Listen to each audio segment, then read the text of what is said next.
Exporting marijuana across state lines. New bill at the state capitol would provide a legal framework in anticipation of the drug at some point being legalized at a federal level. And Ben Brown with our ABC 15 political team reports on what that would mean for the cannabis industry.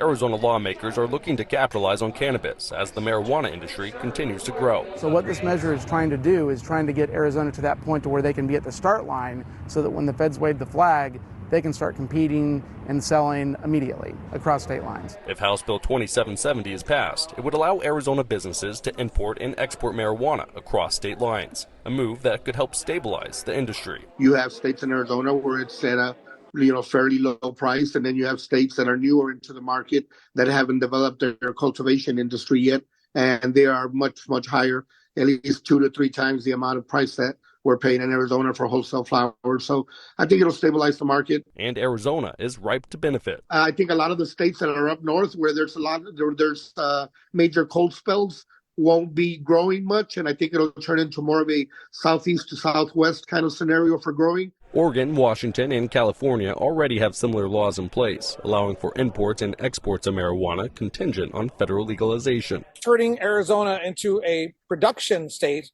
rather than just a consumption state is a wise and intelligent outlook on what's best for the state of Arizona.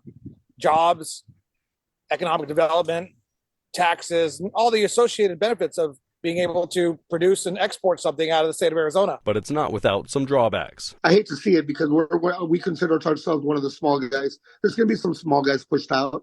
When bigger money comes in. And any expansion of the marijuana industry also brings expanded safety concerns on the roads, and for some, health concerns. Either way, the bill is expected to head to a vote in the coming weeks. For the ABC 15 political team, I'm Ben Brown.